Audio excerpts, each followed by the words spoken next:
कार्तिक के महीने में एक बेलपत्र, 3 शमी पत्र, और ध्यान दीजिएगा, कार्तिक के महीने में एक बेलपत्र, 3 शमी पत्र।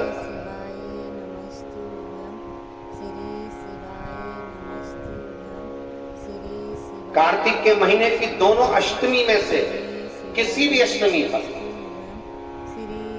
चाहे उजाले की हो चाहे अंधेरे, शुक्ल पक्षी की हो चाहे कृष्ण पक्ष की, एक बेलपत्र, 3 शमी पत्र आप कभी दिल से, कभी मौका मिले हृदय से, दामोदर मास में, कार्तिक मास में अशोक सुंदरी वाली जगह का स्पर्श कर भगवान शंकर के शिवलिंग पर एक बार समर्पित कर देखना, और दूसरे वर्ष इंतजार करना कि तुमने कार्तिक महीने में अष्टमी के दिन बाबा को शमी पत्र और बेलपत्र दिया था, क्या बाबा ने तेरे घर में धन और वैभव दिया कि नहीं दिया?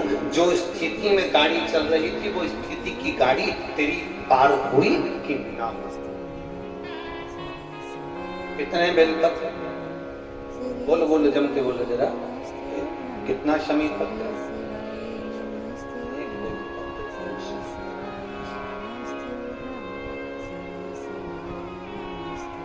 स्मरण में लाई।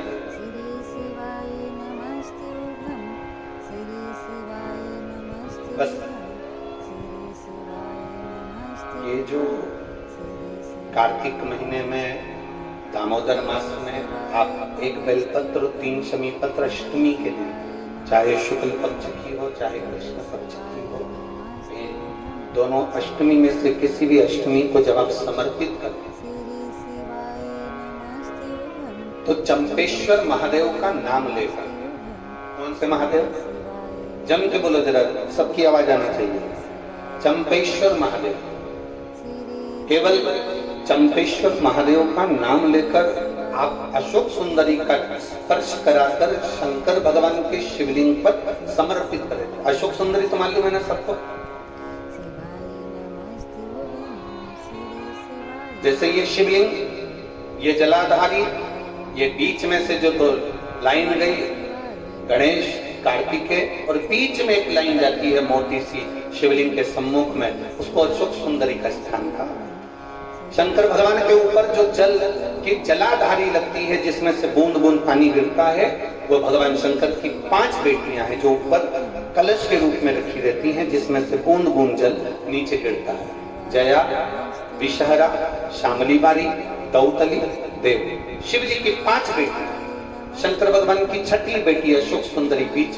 जब आप बेलपत्र 1, शमी पत्र 3, चंपेश्वर महादेव का नाम लेकर अशोक सुंदरी का स्पर्श कराकर भगवान शंकर को जब आप समर्पित करेंगे इस कार्तिक महीने में, दामोदर मास में, अष्टमी तिथि के दिन, चाहे वो शुक्ल पक्ष की हो चाहे वो कृष्ण पक्ष की हो, अष्टमी तिथि को अगर समर्पित करते हैं तो आप वर्ष भर में इंतजार कर जरूर बताना कि तुम साल भर पहले जितना कमाते थे, वर्ष भर पहले तुम जो व्यापार व्यवसाय कर रहे थे, साल भर से जो नौकरी के लिए प्रयास कर रहे थे, उसमें सफलता आपको अगले वर्ष की दामोदर मास आने से पहले मिली कि नहीं मिली, वो स्मरण आपके भीतर होना